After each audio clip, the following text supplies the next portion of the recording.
A ver qué es un pensamiento típico, por ejemplo. Muchas veces en la adolescencia, el adolescente desea eso, desea poder hacer lo que quiera y por eso quiere irse del lado de los padres y de hecho la sociedad moderna está diseñada para sacarlos del lado de los padres, que se renten, se busquen un alquiler, que se reúnan con sus amigos, ¿verdad? Entonces el adolescente tiene que durante esa etapa aprender a duras penas, algunos no aprenden, lo que hacen es perderse, pero antiguamente no, antiguamente el adolescente era formado primero en la familia. De hecho, por ejemplo, ahora vemos a la vida espiritual como algo muy separado a veces o incluso a veces muy simple. Y ya espiritual, la vida espiritual, voy ahí a practicar algo, paso un cursito introductorio de algo y ya, ¿verdad? Antiguamente, el pueblo védico en su estructura social tenía la educación muy bien establecida. Por ejemplo, había una etapa conocida como la etapa de Brahmacharya. Esta etapa de Brahmacharya, o de estudiante célibe, el estudiante, al menos desde los 5 años de edad hasta los 20 años de edad, era formado en el conocimiento védico. Ese conocimiento védico implica todas las áreas de la vida, pero sobre todo todas las áreas de la vida sustentadas y relacionadas sobre el conocimiento espiritual. Este conocimiento védico que se le instruía al niño, después adolescente y ya casi inicio de la juventud, no era para que filosofara, no era para que se sentara debajo de un árbol a filosofar, que si esto, que si aquello. Y algunos lo hacían o tenían tendencia filosófica, pero no era la finalidad. La finalidad de esa etapa de Brahmacharya en la escuela del maestro era simplemente forjar el carácter adecuado en esa persona. O sea, formar una persona sólida, de bien, de una estructura bastante coherente y que fuera capaz después de asumir las diferentes situaciones de la vida de forma saludable y adecuada, sabia y capaz también de contribuir a la permanencia y desarrollo y evolución de una sociedad completamente integrada, pacífica, amorosa y llena de buenas cualidades. A los 20 años de edad, entonces ya esa persona, estoy hablando del caso de los varones, estaba listo para, si así lo deseaba, formar familia, casarse. Cuando se casaba, entonces esa persona, y ya en familia como tal, aplicaban todo lo que aprendió en su vida.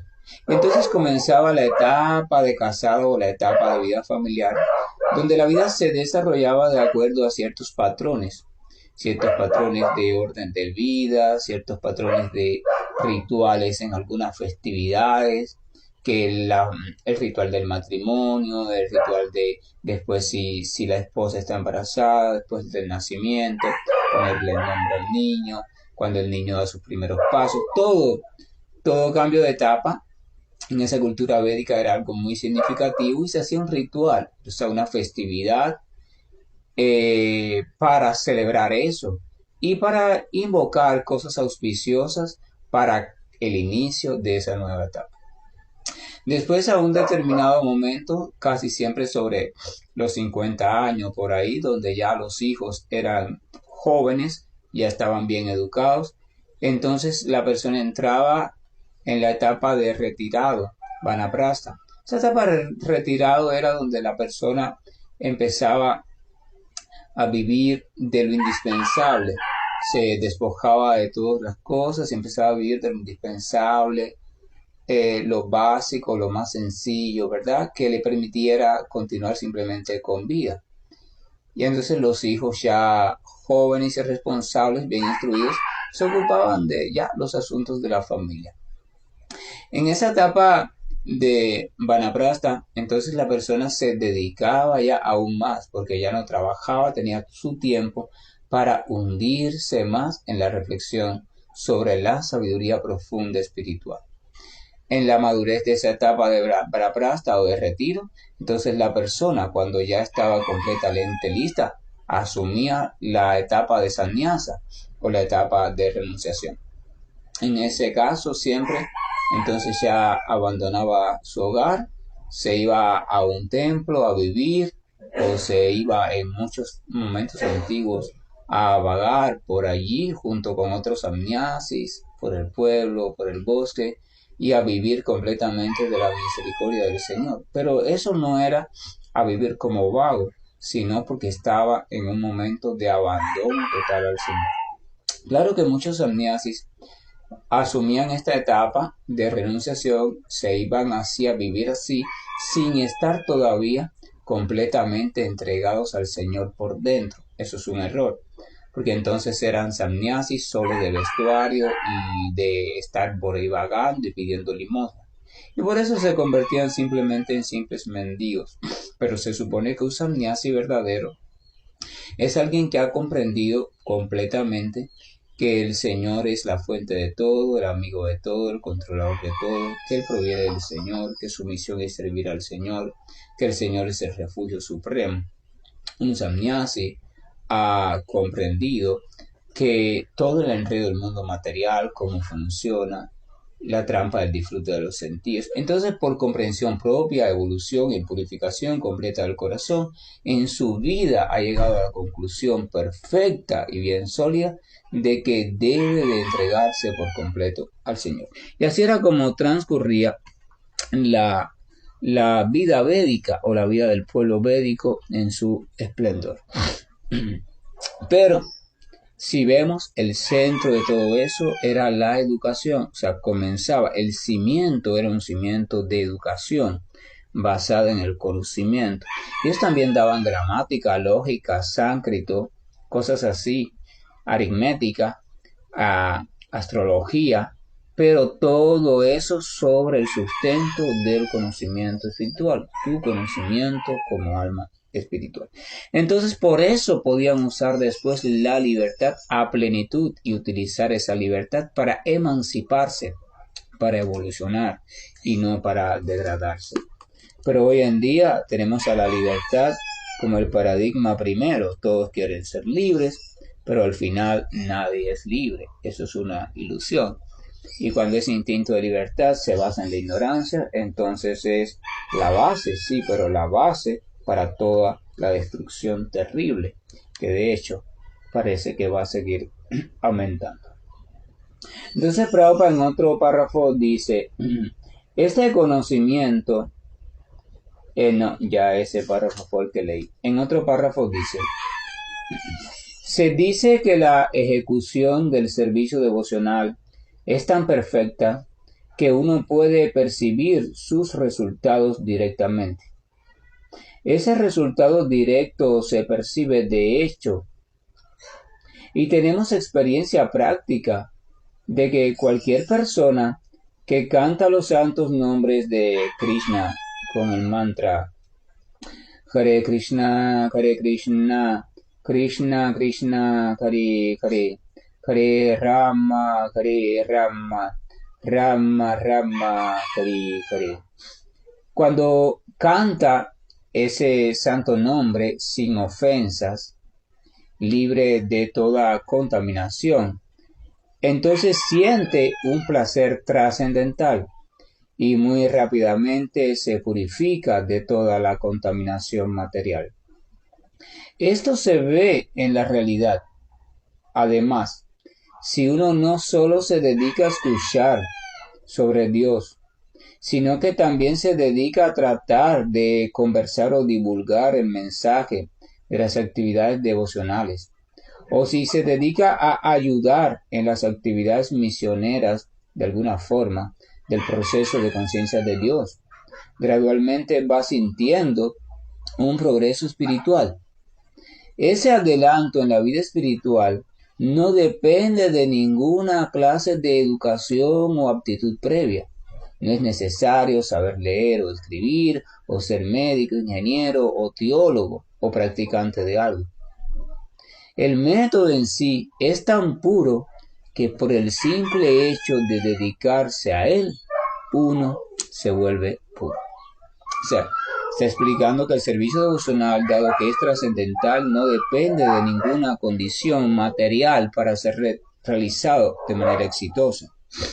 Simplemente depende de seguir el método adecuado. Por tanto, cualquier persona puede practicarlo. Entonces, otro párrafo más adelante dice, el proceso del servicio devocional es un proceso muy dichoso. Pero, ¿por qué? El servicio devocional constituye, disculpen, el servicio devocional consiste en Shravanam Kirtanam Vishnu, o sea, escuchar y cantar o glorificar al Señor Supremo. Por lo cual, uno simplemente tiene que escuchar hablar de Dios, escuchar sobre las glorias del Señor, o asistir a charlas acerca del conocimiento trascendental, dictadas por acharyas autorizados, o maestros espirituales verdaderos y sinceros. Con solo uno sentarse, uno puede aprender, puede comprender. Luego, uno puede comer los remanentes, puede comer de la comida que se ha elaborado y ofrecido con amor al Señor Supremo. De esa manera, el servicio devocional se puede decir que es dichoso en cualquiera de sus etapas. Uno puede ejecutar servicio devocional incluso en medio de la mayor de las pobrezas.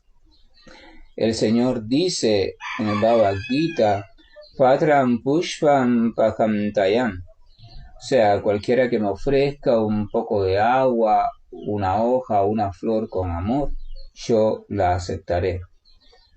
El Señor está dispuesto a aceptar cualquier clase de ofrenda que le haga el devoto, sea lo que fuere, incluso una hoja, una flor, un pedazo de fruta, un poco de agua, una actividad, un pensamiento. Todo lo cual se consigue en cualquier parte del mundo. En cualquier lugar se puede obtener algo para el Señor. Y entonces se puede ofrecer por cualquier persona sin distinción alguna. Sea cual fuere su posición social, su posición económica. La ofrenda del devoto sincero será aceptada con un único requisito, siempre que se ofrezca con amor. Hay muchos ejemplos de eso en la historia. Por el simple hecho de saborear o comer las hojas de tulasi ofrecidas a los pies del loto del Señor, grandes sabios tales como Sanat Kumara se volvieron grandes devotos. Por tanto, el proceso devocional es muy hermoso y se puede llevar a cabo con alegría, porque Dios acepta el amor con el que las cosas se le ofrecen a Él. O sea, Prabhupada está explicando sobre el requisito fundamental, servicio devocional, por qué se puede practicar siempre con alegría, y explica que porque cada etapa del servicio devocional, desde la etapa de escuchar, la etapa de glorificar, la etapa de recordar, la etapa de ofrecer alimento, la etapa de servir, la etapa de elevar oraciones, cualquier etapa del servicio devocional es una etapa que por sí misma es placentera. O sea, no es una etapa que lleva a sacrificio, no es una etapa que lleva a austeridad, no es una etapa que lleva a sufrimiento voluntario. Es una etapa que en sí lleva placer y que puede ser desarrollada por cualquiera. Entonces, cuando uno desarrolla esa etapa y al mismo tiempo se va asociando con otras personas que desarrollan etapas similares, uno va a ver que el ambiente de reunión es un ambiente lleno de felicidad trascendental, lleno de júbilo, de compañía. Es un ambiente lleno de apoyo, de alegría, donde unos a otros se van apoyando y se estimulan cada vez más en el avance en el servicio devocional. Entonces, en el verso, el Señor Krishna, repitiendo el verso, explicaba lo siguiente: este conocimiento es el rey de la educación, ya explicamos eso, y es el más secreto de todos los secretos, o sea, es lo más confidencial del conocimiento. El servicio devocional, llegar al conocimiento de que la actividad eterna del alma es servicio devocional y dedicarse a eso aún en este mundo, ese es el conocimiento más confidencial de todo. Es el conocimiento más puro de todos, porque evidentemente, si el servicio devocional está dedicado a Dios y Dios es completamente y eternamente puro, entonces las actividades relacionadas con Él se vuelven completamente puras y por tanto el que las practica con sinceridad, devoción, entrega y bajo una buena guía, entonces termina por purificarse por completo también. Uno puede tener millones de semillas kármicas o reacciones kármicas en uno. Unas en semilla, unas en plantitas, unas ya grandes y otras ya dando fruto. Pero la literatura explica en diferentes partes que el servicio devocional es tan poderoso cuando se hace con sinceridad, que la práctica de servicio devocional es como un fuego que va quemando, quemando, quemando todas nuestras reacciones kármicas. Usted puede haber cometido y estar cometiendo todavía una serie de cosas que está intentando cambiar en su vida. Pero incluso aquellas que cometió y que ya no ha cometido más, pero que aún usted no ha obtenido los resultados, no ha sufrido, no ha gozado por ello. Si usted practica servicio devocional con entrega, sinceridad, dedicación, entonces el fuego del servicio devocional, el fuego del amor por Dios, en la medida que va creciendo en usted, va a ir calentando tanto su corazón que todas las semillas kármicas, todas las reacciones kármicas poco a poco se van a ir incinerando, o sea, se van a ir carbonizando, se va a ir secando. Y cuando una semilla se seca y se carboniza, ya no puede germinar.